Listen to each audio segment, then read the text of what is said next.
The ranking member, Mr. Nadler.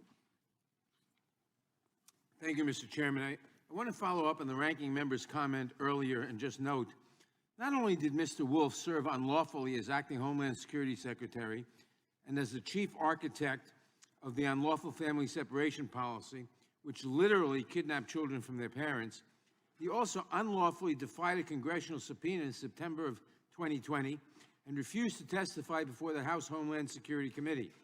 It is just shocking that my Republican colleagues who claim to believe so strongly in congressional oversight would invite a witness who has so brazenly violated the law and so flagrantly violates our authority. Mr. Reichlin-Melnick, I want to turn to you to discuss the issue of parole. The use of parole has become a big topic among my Republican colleagues. Can you discuss the history of parole and its bipartisan use over the last 70-plus years? And where is the authority for the executive branch to use parole?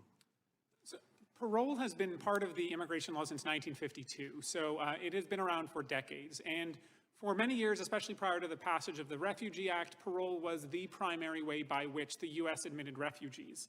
So, for example, from 1962 to 1969, more than 690,000 people came to the United States under parole from Cuba through various different parole programs. Since then, Republican and Democratic administrations alike have used parole to allow people to come to the United States in various categories that fit the national interest. These have been nearly every presidential administration, including the Bush administration, the Obama administration, and even under the Trump administration, tens of thousands of people were admitted under various parole programs that were then extant when he took office. Some have criticized the Biden administration for its use of parole, saying it's not being done on a case-by-case basis.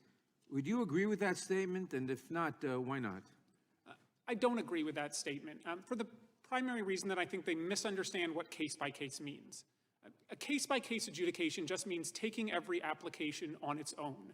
It doesn't mean that you can only give it to a few people. And in fact, in 1996, when Congress passed IRA, which included the case-by-case requirement, the Congress actually rejected an amendment which would have made parole into a much more narrow program. And I think the best example of this is to sort of look at this as a metaphor. If I want to create a scholarship program, and I say, this scholarship program is open to every child whose parents earn less than $100,000 who can show compelling need for it. That is case by case, because each student has to individually show that they have a compelling need. Whereas if it just said, this program is open to every person who earns less than $100,000, that would be categorical. There would be no case by case involved.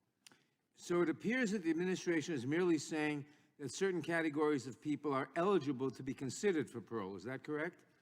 That's right, and I think very similarly, the wet-foot, dry-foot parole program that ran from 1995 to 2017, under which about 40,000 Cubans came in through the border, that was also a similar circumstance. But they still undergo a case-by-case determination to see if parole is appropriate. That's right, and every parole memo has required it to be case-by-case. And both Republican and Democratic administrations have made use of categorical parole programs in the past? Well, I wouldn't call them categorical, but I would say parole programs that were open to certain individuals, based on, for example, their nationality or their job. Did the Trump administration use parole? Yes, I think the most prominent one is the Military Families Parole in Place program, which operated under the Trump administration. Now, the Trump administration continued the use of parole as part of the Cuban Family Reunification Parole Program. That sounds like a categorical program that my colleagues on the other side of the aisle have complained about. Yeah, and Cuba has in particular had multiple parole programs in use for their nationals over the last 20 years. Is this parole program similar to other family reunification programs recently announced by the Biden administration for Colombia, El Salvador, Guatemala, and Honduras?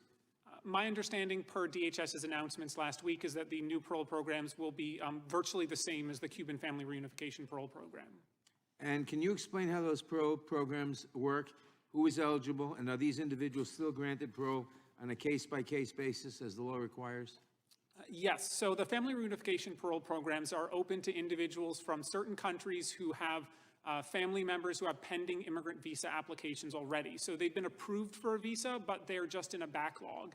And so there, if those individuals are invited to apply for the program from the National Visa Center, then they have to submit an application, they have to go through a vetting process, and then it is in the exercise of discretion of the United States to determine whether or not to admit the person through this parole program.